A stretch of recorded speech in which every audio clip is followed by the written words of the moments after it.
If you want to learn everything you need to know as a nurse about arterial gas emboli, then this is the video for you.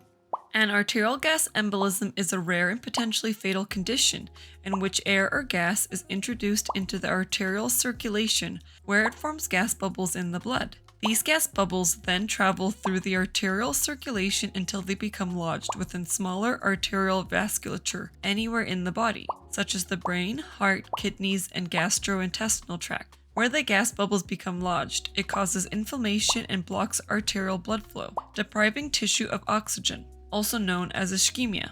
The severity of ischemia is dependent on the size and number of gas bubbles and collateral circulation. An arterial gas emboli can result in varying degrees of organ dysfunction and failure. An arterial gas embolism can be caused by pulmonary overinflation syndrome, which is a group of diseases that result from lung overexpansion or pulmonary barotrauma, such as positive end expiratory pressure, also known as PEEP, provided during mechanical ventilation.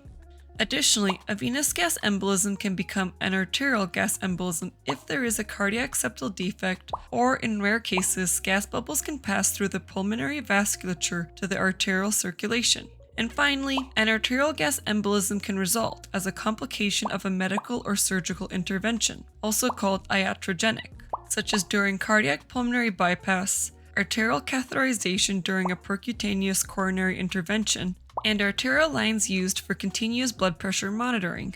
Signs and symptoms of an arterial gas embolism can initially present asymptomatically, but can quickly progress to life-threatening. Signs and symptoms are also highly dependent on the site of embolization, the brain and heart being the most common. Embolization to the brain presents with ischemic stroke-like signs and symptoms. This includes changes in mental status and level of consciousness, unilateral weakness or paralysis, also known as hemiparesis or hemiplegia, difficulty with speaking or understanding speech, also known as expressive or receptive aphasia, and changes in sensory, also known as paresthesia. Embolization to the heart presents with myocardial infarct-like signs and symptoms. This includes chest pain that may radiate down the left arm or to the jaw, arrhythmias, hypotension, anxiety, fatigue, and cardiac arrest.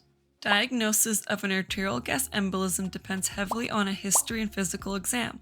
This is because the diagnosis of an arterial gas embolism is difficult due to a lack of specific diagnostic criteria or tests. Rather, diagnostic tests are completed to gather information to either prove or disprove the diagnosis. Tests that may be completed include an X-ray, CT, or MRI, general blood work, an echocardiogram, which may show air in the heart chambers, and an ECG, which may show cardiac ischemia or an arrhythmia.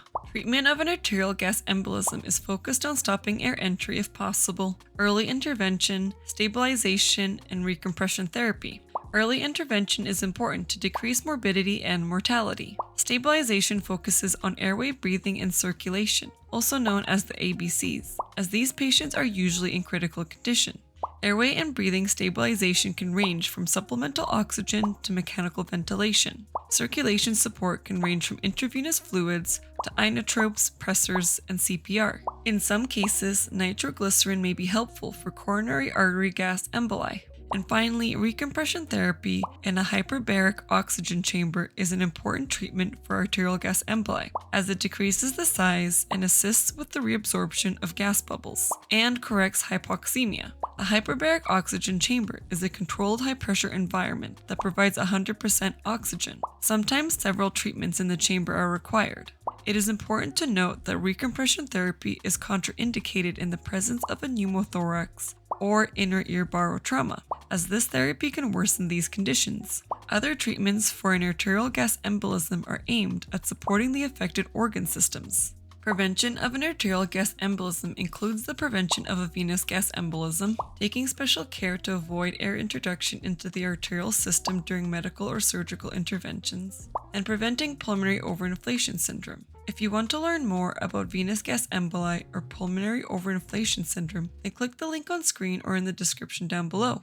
This wraps up everything you need to know as a nurse about arterial gas emboli. I hope you found this video useful, and if you did, please show your support by giving this video a thumbs up, subscribe, and hit that notification bell so you never miss a video. And please leave a comment down below if you have any video requests. Thank you, and bye!